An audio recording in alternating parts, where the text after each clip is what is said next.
Hello दोस्तों, welcome to the Rudra के गण जो बांटे ज्ञान का धन।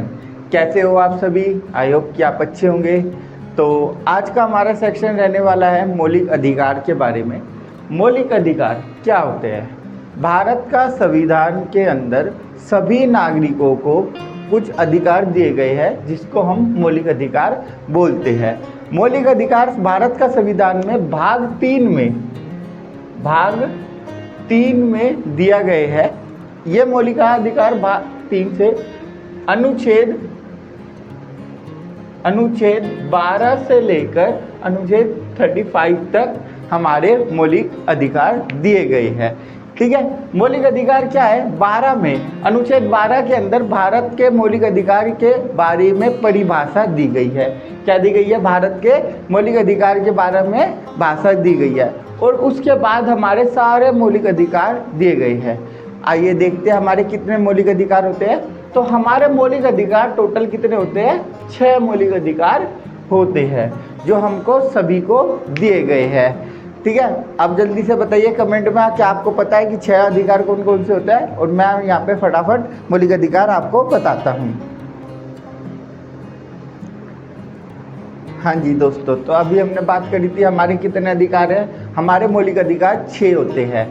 तो मौलिक अधिकार अब मैं आपको बता देता हूँ। मौलिक अधिकार वैसे कि हमारे को जो संयुक्त राज्य अमेरिका है उसी के संविधान के अनुसार हमने अपने मौलिक अधिकार दिए हैं, उसी से हमने अपने मौलिक अधिकार बनाए हैं। तो हमारे टोटल 6 मौलिक अधिकार होते हैं। जैसे समानता का अधिकार जो कि अनुच्छेद 14 से 18 तक है। उसके बाद स्वतंत्रता का अधिकार जो अनुच्छेद 19 से 22 तक का है। उसके बाद शोषण के विरुद्ध अधिकार जो अनुच्छेद 23 से 24 तक के है।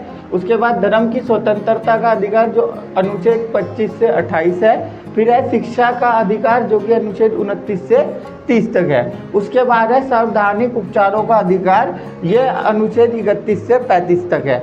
जो हमारा छठा अधिकार है ये हमारा मोस्ट इम्पोर्टेंट है। इसको भीमराव अंबेडकर जी ने जो अधिकारों का मौलिक अधिकारों की आत्मा भी बताया गया है। क्यों? ये अधिकार क्या होता है? अगर किसी का कोई अधिकार का हनन कर रहा है या उससे ऊपर कोई अधिकारों में कोई उसका हनन करता है तो वो सर्वोच्च न्यायालय में जाकर अपनी उससे कार्रवाई कर सकता है। इसी अधिकार के माध्यम से वो अपनी कार्रवाई कर सकता है। समानता का अधिकार क्या होता है? समानता का अधिकार बेसिकली होता है कि इस भारत में सभी समान के प्रति, सभी संविधान के प्रति क्या है, एक समान माने जाएंगे।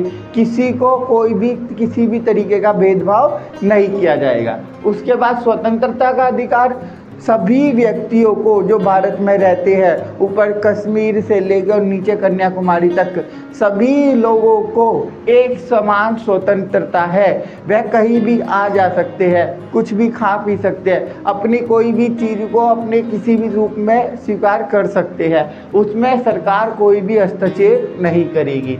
शोषण के विरुद्ध अधिकार, अगर कोई बच्चा जो 18 साल या 14 साल से कम हो तो अगर उसके को कोई ज़बरदस्ती उसके साथ हनन करता है, उसका विरोध करता है, उसका शोषण करता है तो उसके खिलाफ एक्शन होगा। उसी के लिए एक अधिकार बनाया हमको, शोषण के विरुद्ध अधिकार। उसके बाद है धर्म की स्वतंत्रता। हम कोई भी रिलीजन अपना सकते हैं, हम कोई भी धर्म अपना सकते हैं, चाहे वो हिंदू हो, चाहे मुसलमान हो, चाहे सिख हो, चाहे ईसाई हो। हम अपने धर्म भी परिवर्तित कर सकते हैं कभी भी। उसके बाद मोस्ट इम्पोर्टेंट है शिक्षा का अधिकार। भारत में हर एक व्यक्ति को, हर एक बच्चे को शिक्षा का अधिकार है। ये कहता है कि शिक्षा का अधिकार 6 से 14 वर्ष के जो बच्चे होते हैं उनको फ्री एंड कंपलसरी एजुकेशन देना ही देना है। ये भी हमारे अधिकार का एक पार्ट है। ठीक है, आई होप कि आपको मौलिक अधिकार समझ आए होंगे। जल्दी से मैं नई वीडियो लेके आऊँगा। Thank you for watching.